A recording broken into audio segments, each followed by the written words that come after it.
আসসালামু আলাইকুম রহমতুল্লাহ। প্রিয় শিক্ষার্থীগণ,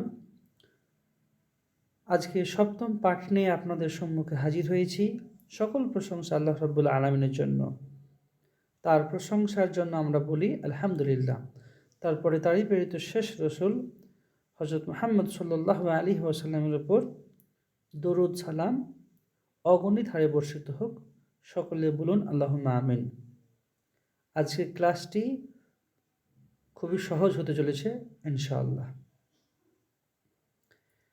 আমরা তো জানি হাজা আর হাজিহি মানে হলো এই বা ইহা বা এটি মূলত কাছের জিনিসকে বোঝায়। হাজা ব্যবহার হয় মুজাক্কার বা পুরুষবাচক শব্দের জন্য, আর অন্যদিকে হাজিহি ব্যবহার হয় মুয়ান্নাস অর্থাৎ স্ত্রীবাচক শব্দের জন্য। আবার স্ত্রীবাচক শব্দ চেনারও সহজ উপায় হলো শেষে একটা গোলতা থাকে মূল শব্দের শেষে, যেগুলো ধরে নেন জয়না, ফাতেমা, আয়েশা, এগুলো তো স্ত্রীবাচক শব্দ, এটা আমাদের বলতেই হয় না। কিন্তু টেবিলের আরবি করতে গিয়ে দেখলাম তবিলাতুন, ঘড়ি আরবি হলো সাআতুন, তো এগুলোকে আমরা স্ত্রীবাচক শব্দ ধরে নিই, তাই না? তো আজকে ক্লাসে আসি। হাজা যোগ যখন কিতাবুন করব তখন আমরা পড়ি এভাবে, হাজা কিতাবুন, ইহা একটি বই বা এটি একটি বই।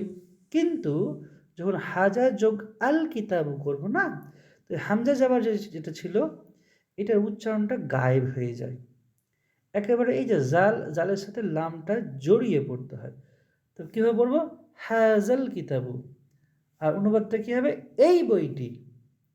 মানে কাছের কোনো একটা নির্দিষ্ট করে বইকে একদম খোঁচা দিয়ে বলবো আমরা এই বইটি, হাজাল কিতাবু। শিখে ফেললাম। একইভাবে বাকিটা দেখুন, জালিকা। জালিকা মানে উহা বা ওটি বা ওইটি, তাই না? আর জালিকা ব্যবহার হয় পুরুষবাচক শব্দের জন্য।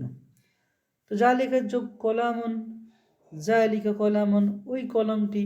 আর জালিকা যোগ আল কলামও, এখানেও সেই একই রকম গল্প। কি গল্প?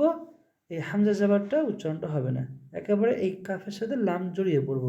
দেখেন, জালিকাল কলামু, ওই কলমটি, জালিকাল কলাম, ওই কলমটি। এরপরে বাকি অংশগুলো দেখি কি আছে। খুবই সহজ আছে। হাজি, এটা আমানও তাই। ইহা এটি কাছের কোনো জিনিস, কিন্তু এটা ব্যবহার হয় স্ত্রীবাচক শব্দের জন্য। দেখেন, সাআতুন, সাআতুন মানে ঘড়ি, কিন্তু স্ত্রীবাচক কেন? এই শেষে একটা গোলতা থাকার দরুন। তো হাজিহি যোগ সাআতুন, হাজিহি সাআতুন, এটি একটি ঘড়ি। কিন্তু হাজিহি যোগ আস-সাআতু, এখানে একটা ম্যাজিক দেখেন। ম্যাজিকটা অলরেডি আপনারা শিখে ফেলেছেন। আস-সাআতু কেন হলো? আল-সাআতু কেন হলো না? কারণ সিন এমন একটা হরফ যার আগে আল থাকলে লামের উচ্চারণটা হয় না, সিনের উপর তাসদিদ হয়। ৬ষ্ঠ নম্বর পাঠে আপনারা এটা অলরেডি শিখে ফেলেছেন, তাই না? হাজি যোগ আস-সাআতু, এখানেও তাই করব। হাজের হিটা একদম এই সিনের সাথে যোগ করে পড়ব। দেখেন লিখা আছে এখানে, হাজিহি সাআতু, এই ঘড়িটি। ওকে, হাজিহি সাআতুন, এইটি একটি ঘড়ি, হাজিহি সাআতু, এই ঘড়িটি।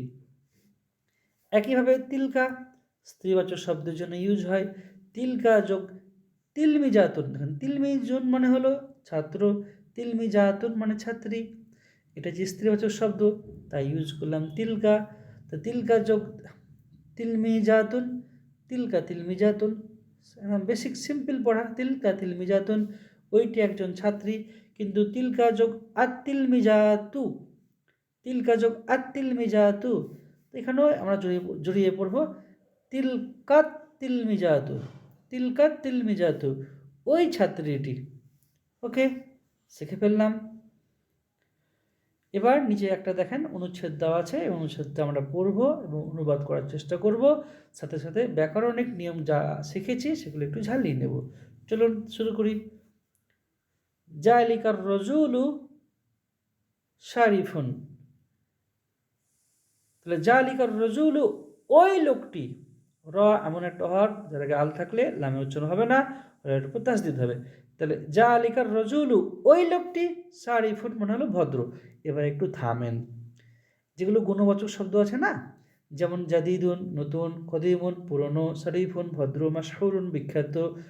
এই শব্দগুলো যখন পুরুষবাচক শব্দের ব্যাপারে বলা হবে তখন একটা মূলরূপই থাকবে, শারিফুন থাকবে। কিন্তু এখানে যদি বলতাম ওই মেয়েটি ভদ্র, তখন এই শারিফুনটা শারিফাতুন হয়ে যায়। শেষ হরফে একটা জাবার হয় আর গোলতা এসে তার উপরে 2 পেশ হয়ে যায়। বুঝলেন ব্যাপারটা? একটু পরে বুঝতে পারবেন। এগুলো আগেও আমি একটু টাচ দিয়েছিলাম, তাই না? তো চলুন, বুঝে ফেললাম হয়তো। এবার ওখানে পড়ি। জালিকার রজুলু শারিফুন, ওই লোকটি ভদ্র। হাজাত তাজিরু গনিউন, এই ব্যবসায়ীটি ধনী। হাজাত তাজিরু গনিউন, এই ব্যবসায়ীটি ধনী। আচ্ছা, এটা যদি অন্য কেউ মেয়ে ছেলে হতো তো গনি ইয়াতুন হতো, তাই না? এবার এখানে দেখুন, ফাল্লাহুন মানে চাষি। এবার চাষিকে আমি মেয়ে ছেলে বানিয়ে দিলাম, ওটা হয়ে যাবে ফাল্লাহাতুন মানে কৃষকিনী বা চাষিনী, মহিলা চাষি। এবার দেখুন তো কি লিখেছি আমি, তিল তিলকাল ফাল্লাহাতু, তিলকাল ফাল্লাহাতু, এটুকুর মানে কি ওই চাষিনীটি বা ওই কৃষকিনীটি, নাকি গো, বা ওই মহিলা চাষিটি। এবার দেখেন মহিলার ব্যাপারে গল্প করছি। ফাকিরুন মানে ছিল গরিব দরিদ্র, কিন্তু মহিলার জন্য ফাকিরতুন করে দিলাম। ফাকিরুনটা শেষে 2 পেশটা জাবার হয়ে গেল, মূল শব্দের ফাকিরুন ছিল জাবার হয়ে গেল, নতুন করে গোলতা আমদানি করে তার উপর 2 পেশ দিয়ে দিলাম। তো তিলকাল ফাল্লাহাতু ফাকিরাতুন, ওই মহিলা চাষিটি গরিব। হাজাল ওয়ালাদু কবিয়ুন, এই বালকটি শক্তিশালী, এই বালকটি শক্তিশালী। ওয়া জালিকাল ওয়ালাদু দাইফুন, এবং ওই বালকটি দুর্বল। হাজাল ওয়ালাদু কবিয়ুন ওয়া জালিকাল ওয়ালাদু দাইফুন, এই বালকটি শক্তিশালী এবং এবং ওই বালকটি দুর্বল। এরপরে পড়ি আমরা, হাজিহিস সাআতু জাদিদাতুন। দেখেন সাআতুন শব্দটা মহিলা বাচক শব্দ বা স্ত্রীবাচক শব্দ, এর জন্য হাজা না ইউজ করে হাজিহি ইউজ করলাম, আর জাদিদুন ইউজ না করে জাদিদাতুন ইউজ করলাম। কত জায়গায় পরিবর্তন হলো দেখলেন? এর আরবিটা পাল্টে গেল, হাজি হলো। জাদিদুন মানে নতুন, এখন মেয়ে ছেলের জন্য, এখানে মেয়ে ছেলে মানে স্ত্রীবাচক শব্দের জন্য আমরা যদি দাতুন লিখতে হলো। তো হাজি হিস, এখানে একটা গ্রামার দেখে নেন। সিন এমন একটা হরফ, তার আল থাকলে লামের উচ্চারণ হয় না, আর সিনের উপর তাসদিদ হয়। তো হাজি হিস, এখানে আবার এইটুকু একটা নতুন নিয়ম আছে, শিখেছি, জড়িয়ে পড়তে হবে। এবার হাজি আসাতু, এভাবে না, হাজি হিস সাআতু। তো হাজি হিস সাআতু জাদিদাতুন, এই ঘড়িটি নতুন। ওয়া তিলকা সাআতু কাদিমাতুন, এবং ওই ঘড়িটি পুরনো। তিলকা কেন ইউজ করলাম, জালিকা কেন ইউজ করলাম না? কারণ সায়াতুনটা হলো মুয়ান্নাস। এবার আসেন, ইয়া খালিদু, হে খালেদ। দেখেন আমরা যদি একদম শুধু একটা পুরুষ মানুষের নাম লিখতাম তো আরবিটা হতো খালিদুন, আর শুধু মহিলা মানুষের নাম লেখার ক্ষেত্রে কি হয়, শেষ হরফে একটা পেশ হয়। এটা তো আমরা শিখেছি নাকি গো? কিন্তু ইয়া লাগালে ছেলে হোক বা মেয়ে হোক সবার নামের শেষ হরফে পেশ হবে। যেমন এখানে শেষ হরফ দাল, দালের উপর পেশ। এখানে ফাতেমার নামটা দেখেন, শেষ হরফে পেশ, ইয়া থাকলে শেষ হরফে একটা পেশ। এবার আসি, ইয়া খালিদু, হে খালেদ, আনা ফাল্লাহুন ফাকিরুন, আমি গরিব চাষি। আনা ফাল্লাহুন ফাকিরুন, আমি গরিব চাষি। ওয়া আনতা তাজিরুন গনিউন, এবং তুমি ধনী ব্যবসায়ী। ওয়া আনতা তাজিরুন গনিউন, এবং তুমি ধনী ব্যবসায়ী। এরপর দেখেন আমি ফাতেমাকে সম্বোধন করে বলছি, ইয়া ফাতেমা তু, হে ফাতেমা। আন্তি, আবার ব্যাকরণিক নিয়ম, আন্তা বললাম না কেন?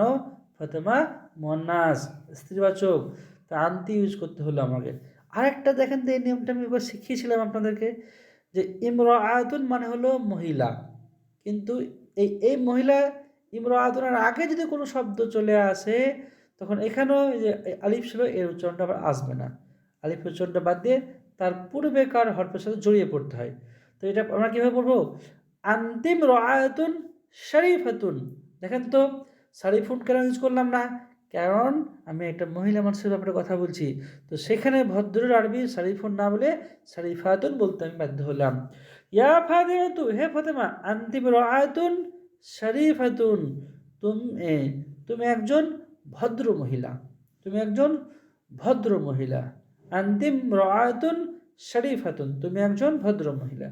জালিকাল জামালু সগীরুন, একটু থামি। দেখেন, জামালুন মানে উট, জামালুন মানে উট, কিন্তু এখানে উটনি করার সময় জামালাতুন না বলে নতুন একটা শব্দ আমরা শিখবো, যে উটের আরবি হলো জামালুন, আর উটনি বা মহিলা উটের আরবি হলো নাকাতুন। এই শব্দটা কিন্তু কোরআনে আছে, তাই না? নাকাতুল্লাহ, আল্লাহর উট। তো জামালুন মানে উট, নাকাতুন মানে হলো উটনি। এবার আমরা পড়ি, জালিকাল জামালু সগীরুন, ওই উটটি, মানে পুরুষ উটের কথা বলছি, ওই উটটি ছোট। তো বলেন উটটা ছেলে না মেয়ে? ছেলে। তাই মানে সগীরতুন বললাম না, সগীরুন বললাম। তো জালিকাল জামালু সগীরুন, ওই উটটি ছোট। ওয়া তিলকাল, ওয়া তিলকান নাকাতু কাবীরাতুন, ওয়া তিলকান নাকাতু কাবীরাতুন, এবং ওই উটনিটি বড়। কাবীরুন বললাম না, কারণ আমি এখন একটা মহিলা উটের ব্যাপারে কথা বলছি। তো কাবীরাতুন বলতে হলে আমাকে। তো তিলকান নাকাতু কাবীরাতুন, এবং ওই উটনিটি বড়। ভিডিও এখানে শেষ করলাম। প্রত্যেককেই ভালোবাসা দিলাম। ক্লাসটি মনোযোগ সহকারে শুনবেন, বুঝবেন এবং খাতায় লিখে লিখে প্র্যাকটিস করবেন। আল্লাহ আমাদেরকে আরবি শেখার এবং বোঝার তৌফিক দান করুক। আল্লাহুম্মা আমিন। আসসালামু আলাইকুম ওয়া রাহমাতুল্লাহ।